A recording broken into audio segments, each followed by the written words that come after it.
नमस्कार, मेरा नाम सरबजीत सिंह है। मैं एक्यूप्रेशर थेरेपिस्ट हूँ।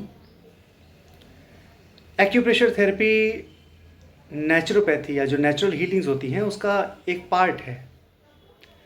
और एक्यूप्रेशर में भी जो 3 तरीके जो ज़्यादा प्रचलित हैं, जिससे कि जो हीलर्स हैं वो ट्रीटमेंट करते हैं, इसके बारे में थोड़ा-सा कन्फ्यूज़न कई बार पेशेंट्स को रहता है या जो लोग कराना चाहते हैं उनको रहता है कि जैसे कहते हैं कि नहीं साहब हमने एक्यूप्रेशर कराया, हमें आराम नहीं आया। तो किस तरीके का उन्होंने एक्यूप्रेशर कराया, ये जानना भी बहुत ज़रूरी है। जो प्रचलित जो 3 तरीके हैं, उसमें सबसे पहले जो सबसे फ़ेमस जो तरीका है वो होता है, आपने अगर देखा होगा जैसे कई बार एक्यूप्रेशर कैंप लगते हैं आपके आस-पास या कहीं पे क्लिनिक होगा, तो वो लोग मेथी दाना या जो सीड्स लेके मेथी दाना उन्होंने पट्टी पे लगाया, वाइट कलर की पट्टी उन्होंने बांध दिया कहीं पे किसी भी पॉइंट पे जो कि एक्यूप्रेशर पॉइंट है। वो इस तरीके के सीड्स से जैसे मेथी दाना, राजमा का दाना, चना, इस तरीके के जो सीड्स लेके जो थेरेपी की जाती है उसे सीड थेरेपी कहते हैं। एक्यूप्रेशर की सीड थेरेपी कहते हैं क्योंकि वो सीड से की जाती है। जो मैग्नेट्स लगाए जाते हैं, कई बार आपने देखा होगा कि लोग टेप कर देते हैं मैग्नेट को, दैट इज़ मैग्नेट थेरेपी। जी, सीड थेरेपी और मैग्नेट थेरेपी, ये 2 आपको पता लगे। तीसरा जो ज़्यादातर लोगों को पता नहीं है लेकिन प्रचलन में है वो है प्योर प्रेशर थेरेपी, जिसमें कि ना ही सीड्स का यूज़ किया जाता है, ना ही मैग्नेट का यूज़ किया जाता है। उसमें छोटे-छोटे टूल्स होते हैं। मैं आपको ये कुछ मेरे पास टूल्स हैं, जैसे कि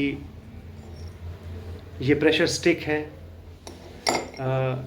जिम्मी, इस तरीके के ये बहुत सारे टूल्स हैं, एक्यूप्रेशर टूल्स हैं, और भी तमाम तर मशीनरी है। तो इससे जो प्रेशर देके सीक्वेंसिंग के साथ जो ट्रीट किया जाता है उसे भी एक्यूप्रेशर कहते हैं। और सही मायने में देखा जाए तो प्योर एक्यूप्रेशर यही है।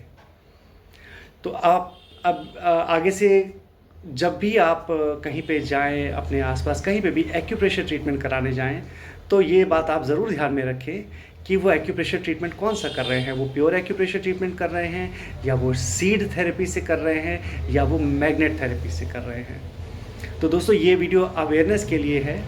आगे कुछ वीडियोस मैं बनाऊंगा जिसमें कि हम कुछ इमरजेंसी पॉइंट्स के बारे में डिस्कस करेंगे। इमरजेंसी पॉइंट्स क्या होता है, जैसे सपोज़ आप कहीं आप अपने घर से कहीं आउट ऑफ स्टेशन हैं, या कहीं पे भी बाहर हैं, किसी पार्टी में हैं, किसी मीटिंग में हैं, एकदम से आपको हेडेक उठ गया किसी भी रीज़न से, माइग्रेन अक्सर हो जाता है, या आपके हार्ट की पल्पिटेशन बढ़ गई, हार्ट बीट बढ़ गई, घबराहट होने लगी, बेचैनी हो गई, कोई मूर्छित हो गया, किसी को दौरा पड़ गया, मिर्गी का जैसे दौरा कई बार पड़ जाता है, कोई सफोकेट हो गया, कहीं सफोकेशन है और आप घबरा के बिल्कुल आप बेहोश हो गए, या कोई और हो गया, तो उसके लिए वो इमरजेंसी पॉइंट्स अगर हमें कुछ पता होते हैं तो हम अपना या किसी और का हम ट्रीटमेंट कर सकते हैं। तो इन पॉइंट्स के बारे में मैं थोड़ी सी अवेयरनेस मैं इस वीडियोस के माध्यम से, इन वीडियोस के माध्यम से मैं आपसे शेयर करूंगा। तो आपसे रिक्वेस्ट है, अगर आपको ये वीडियो थोड़ा सा भी इन्फॉर्मेटिव लगा हो तो आप इसे लाइक सब्सक्राइब तो करें, और साथ में अपने किसी भी जानने वाले को, अपने नियर एंड डियर वंस को ज़रूर शेयर करें, ताकि ये जो हमारी जो इंडियन जो विधा है ये सब तक पहुँचे। और ये चूँकि इसमें कोई किसी तरीके का कोई ना कभी साइड इफ़ेक्ट है, ना ही कोई इसमें कोई केमिकल इनटेक है, कुछ भी नहीं है। ये प्योर नेचर की थेरेपी है और इसे हम सब मिलके ही आगे बढ़ा सकते हैं। बहुत बहुत धन्यवाद। मिलते हैं हम अगले वीडियो में।